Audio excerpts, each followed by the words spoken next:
Hello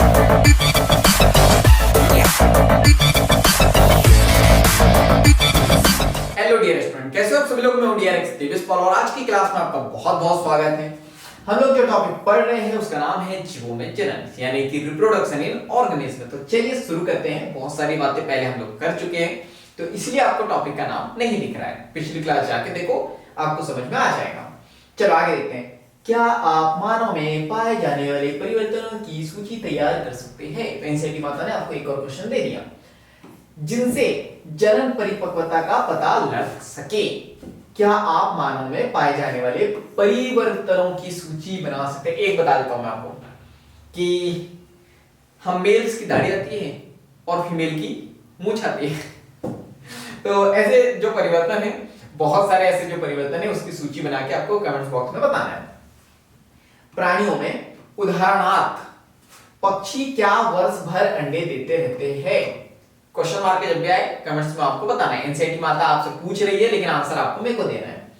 अथवा क्या यह किसी मौसम से संबंध घटनाक्रम है? दूसरा क्वेश्चन। मेंढक और छिपकली में यह प्रक्रिया कैसे होती है? तीसरा क्वेश्चन। आप देखेंगे कि प्रकृति में रहने वाले पक्षी केवल विशेष मौसम के आने पर ही अंडे देते हैं, यद्यपि संरक्षण में रखे जाने वाले पक्षी जैसा कि कुक्कुट फॉर्म में वर्ष भर अंडे देने की क्षमता उत्पन्न की जा सकती है। मेरे को नहीं पता, मैं अंडे नहीं खाता हूं, तो शायद पोल्ट्री फॉर्म कहते हैं। तो कुक्कुट फॉर्म उसी को कहते हैं, पोल्ट्री फॉर्म को। तो वहां पे क्या होता है, आप देखो कि साल भर अंडे आते रहते हैं, लोग आमलेट बनाए जाते हैं। तो ये कैसे होता है? तो ये कुक्कुट फॉर्म में वर्ष भर अंडे देने की क्षमता उत्पन्न की जा सकती है। मतलब वो कहते हैं बहुत सारी प्रक्रिया होती है, मेडिकल साइंस तो इतना बढ़ गया, आपको पता है। तो ऐसे मामलों में अंडे देने का कार्य जनन क्रिया से 1 मिनट, चलो इसको हम लोग पढ़ाते हैं। जनन क्रिया से संबंधित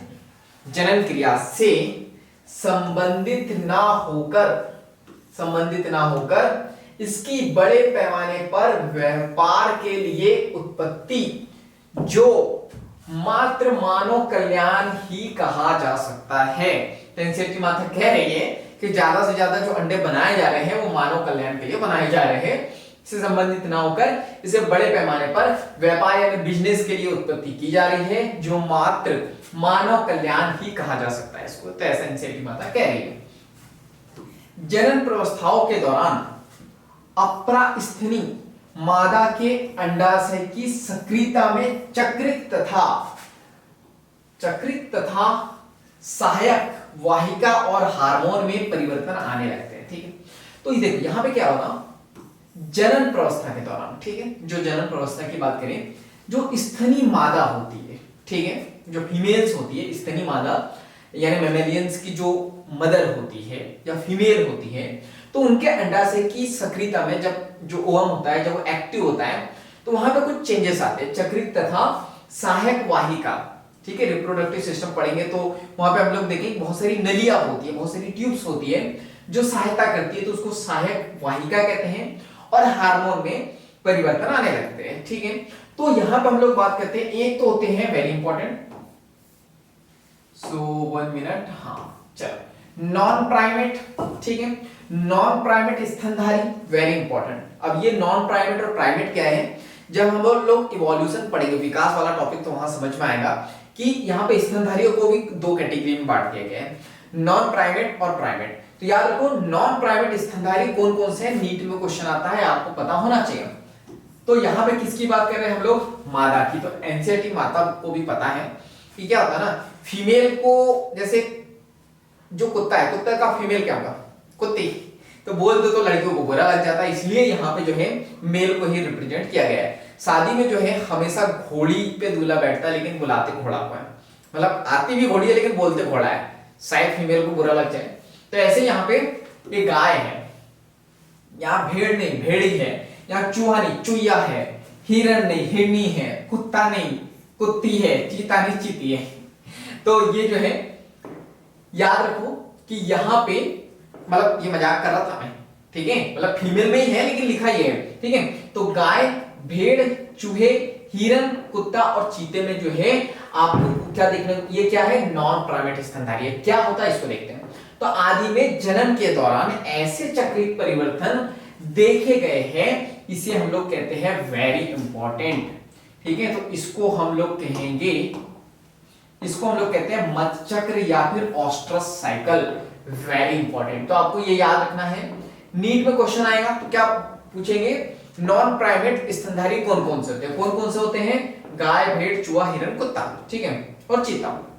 क्या होता है इसमें कौन सा चक्र चलता है, तो मत चक्र चलता है, ठीक है, या इसी को कहते हैं ऑस्ट्रस साइकिल। इतनी बात याद रखनी, यहीं से क्वेश्चन आएगा।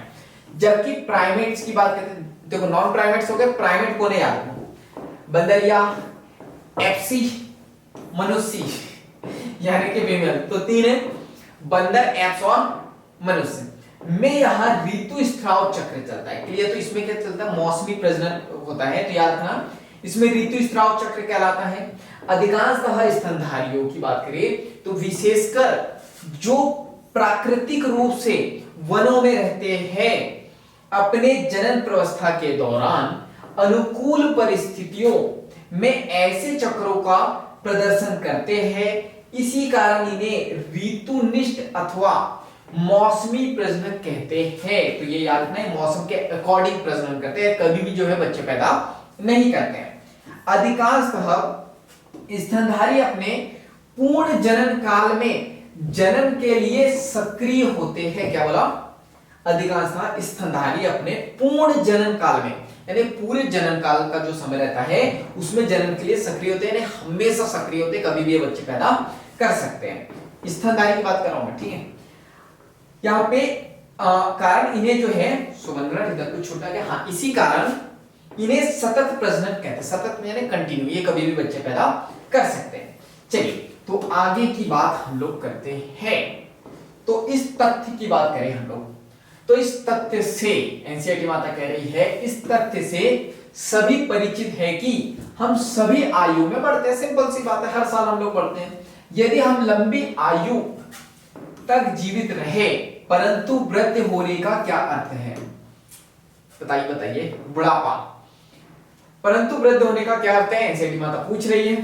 प्रजनन आयु की समाप्ति को जीर्णता या फिर वृद्धावस्था के मापदंड के रूप में माना जा सकता है। सिंपल सी बात है, वृद्ध होने का क्या मतलब है, तो प्रजनन आयु की समाप्ति। अब जो है ऐसे एनिमल बच्चे पैदा नहीं कर सकते, तो जीर्णता आ जाती है, यानी कि बुढ़ापा आ जाता है, वृद्धावस्था आ जाती है। क्लियर है, तो ये मापदंड है, इसके रूप में माना जा सकता है। शरीर में जीवन की अवधि की अंतिम चरण में सहवर्ती परिवर्तन होते हैं, जैसे उपापचयों का मंद गति से होना, यानी कि जो मेटाबॉलिज्म है, डाइजेशन है, वो जो है बहुत स्लो हो जाता है, ये होने लगता है, ठीक है। वृद्धावस्था अंततः मृत्यु तक ले जाती है। तो वृद्धावस्था के बाद क्या आती है, क्या आती है, मृत्यु आती है। क्लियर है, चलिए आगे बात करें। पारव तथा प्राणियों की बात करें, दोनों में ही तीनों प्रवस्थाओं के बीच संक्रमण के लिए हार्मोन उत्तरदायी पाए गए हैं। ठीक है, तीनों अवस्था जब भी चेंजेस होते हैं तो हार्मोन में भी चेंजेस आते हैं। हार्मोन तथा कुछ विशेष पर्यावरणीय कारकों के बीच परस्पर क्रियाएं जीवों की जनन क्रियाओं तथा व्यवहारिक अभिव्यक्तियों को नियंत्रित करती है। ठीक है, इसके बाद हम लोग यहां पे बात करते हैं नेक्स्ट। तो यहां पे है लैंगिक जनन की कुछ घटनाएं, तो ये हम लोग देखेंगे नेक्स्ट क्लास में। तो आज के लिए इतना ही, जल्दी से चैनल को सब्सक्राइब कर दो, बेल आइकन को दबा दो ताकि ऐसे वैल्यूएबल वीडियो की नोटिफिकेशन सबसे पहले आपको मिलते रहे। वीडियो से आपने कुछ भी सीखा हो तो जल्दी से वीडियो को लाइक कर दो, कमेंट्स करके बताओ मुझे इस वीडियो से आपने क्या सीखा है, और इस वीडियो को ज्यादा से ज्यादा शेयर करना है, ये आपकी जिम्मेदारी है। तो जल्दी से शेयर कर दो, और मिलते हैं हम लोग नेक्स्ट क्लास में। इस तरह हंसते हुए मुस्कुराते हुए लाइफ में आगे बढ़ते हुए कुछ नया नया सीखते हुए। जब तक के लिए thank you so much, bye bye and go for success.